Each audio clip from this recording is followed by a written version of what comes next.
Today on Ignition, is direct mail dead? We discuss the importance of direct mail in a world of digital and social tools. Also, we talk about how to link direct mail to automation.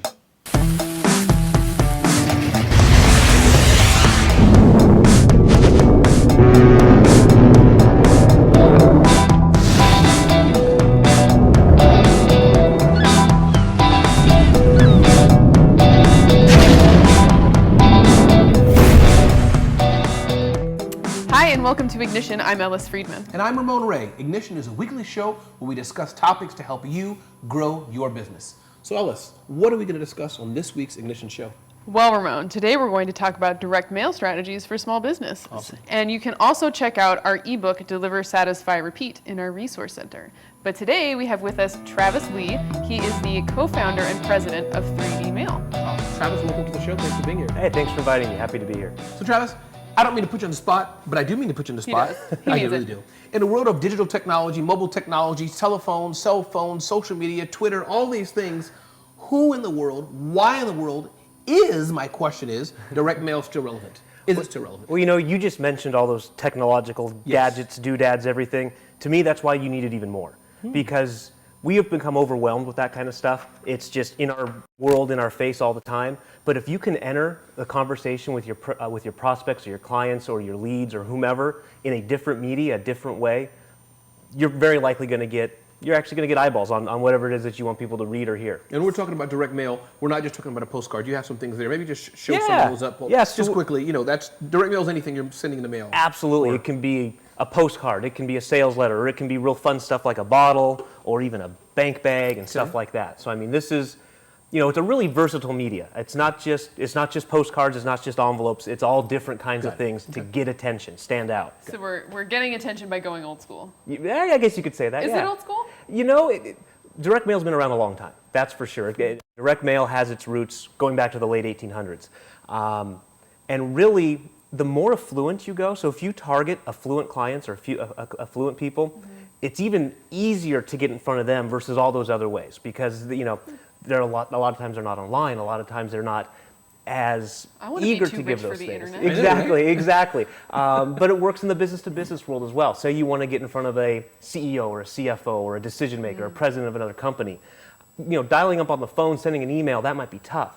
But getting through with direct mail, getting through with this kind of stuff, you're actually going to get, you know, like I said, your eyeballs from the right person are going to be looking at your exact thing that you want to look at. So let's talk about leads. Yeah. Leads is one of the really important things I think that a lot of small businesses want, because leads lead to prospects, prospects lead to getting customer. How does leads work with direct mail? Well, you know, one of the things I love to do with direct mail is I love to use things like postcards, things like sales letters to generate leads. So you're doing lead generation marketing. You're doing things to get people to raise their hand and say, yes, I'm interested in what it is that you do. So you're sending it, to recap that, you're sending it, they get it in the mail, and what happens? And then after, that's a great question. After that now is I love to use this kind of stuff to really get attention from now your lead. So you've moved them from a prospect, they've raised their hand, they said I'm a lead, now what do you do with them?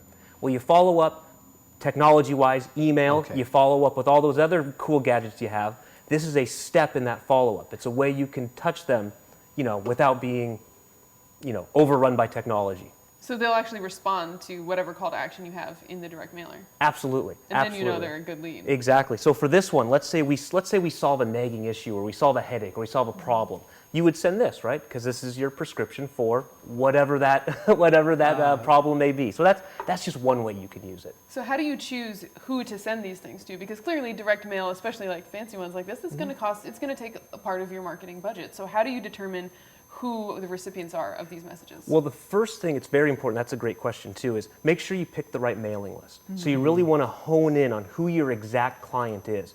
You know, not just it's a male 18 to 35. That's not good enough. You know, what kinds of things do they do? What are their interests? What are their hobbies? That kind of stuff. So really target, and then when you do get those leads, then you can send this kind of stuff that, you know, admittedly does cost a little more, but the wow factor is really there. And how does direct mail then work with automation? So we've talked about driving the leads. We now have them in our database. We've talked about the value of direct mail. What about automating it? Because nobody wants to open up, 5,000 envelopes or postcards. I don't know, Ellis, do you want to do that? No. Or do anything. So how can we automate this to make it, to really put fire on the, to put oil on the fire? There you go. There you go. No, it's a great question as well. you've automated your email, you've automated a lot of that stuff. Okay. Well, you can automate this stuff by using mail houses, by using third parties, so that let's say you do get those leads in. Let's say you get 30 leads last week, and now you want to follow up with direct mail. You can use mail houses, companies like ours. They're all over the country, and they can actually do that stuff for you. So if you have an automated system set up, that's something where you can turn it on, and it can go, it can happen, and really it can happen just like email, literally in your sleep, right? We say that an autoresponder can send out emails in your sleep. You can do the same thing with direct mail. Travis, thank you so much for being here. Thank you for having me. I appreciate it. Thank you, Travis. And don't forget, you can go to our resource center to find our ebook, Deliver, Satisfy, Repeat. Absolutely. Thanks for watching The Ignition Show, and we hope to see you next time.